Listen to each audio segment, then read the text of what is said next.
अस्सलाम वालेकुम viewers, welcome to my YouTube channel. हमारी जो आज की वीडियो पे है, what do you mean by data protection.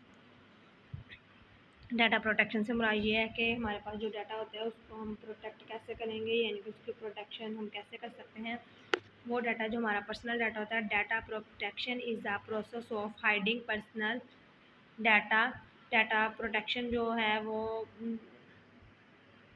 Data protection is the process of hiding personal data from unauthorised persons.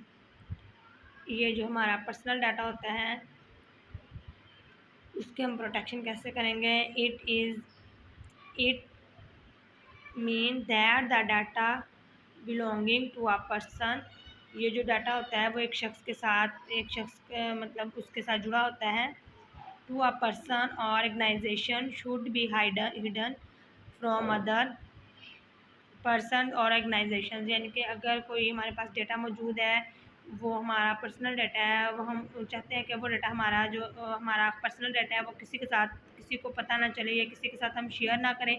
तो अब हम उसको देखते हैं कि हमने उसको कैसे हाइड करना है या कैसे हम उसको दूसरों से छुपा सकते हैं। द अनऑथोराइज्ड पर्सन, वो शख्स जो इसको नहीं जानता, should not be allowed to access.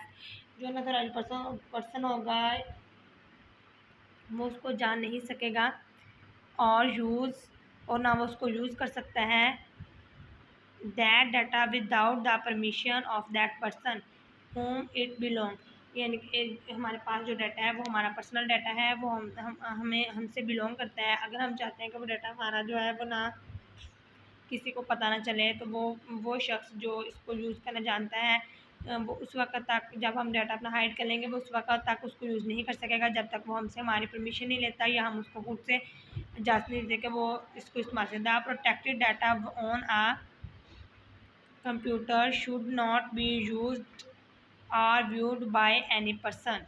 ये जो हमारा पर्सनल डाटा होता है उसको कोई भी हमारी परमिशन के बगैर ना तो देख सकता है ना इसको यूज़ कर सकता है। मैनी ऑर्गेनाइजेशन, बहुत सी organisation collect data of their employees. बहुत सी जो ऑर्गेनाइजेशन होती हैं वो अपने एम्प्लॉयज़ जो उनके होते हैं उनसे डाटा कलेक्ट करती है। एंड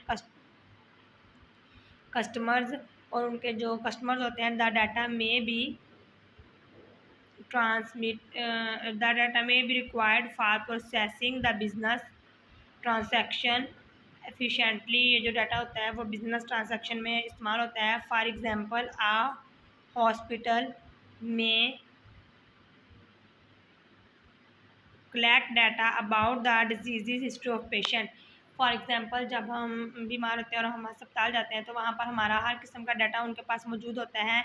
वो डाटा जो हमारी बीमारी से मुतल्लिक हो, उसमें ये होता है कि हम कहाँ से बिलोंग करते हैं, हमें क्या मसला है, और हमारा फ़ोन नंबर, हमारा एड्रेस, हर चीज़ उसके अंदर शामिल हो जाती है। इसको हम डाटा बोलेंगे।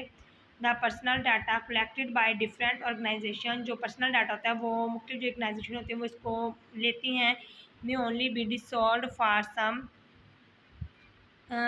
Logical purpose. कुछ जो उनके मकासद होते हैं, कुछ लॉजिकल जो उनके मकासद होते हैं, उनकी बिना पर ये जो डाटा आते हैं सबसे वो रिसीव करते हैं। फॉर एग्जांपल, द हॉस्पिटल में provide the data to medical researches.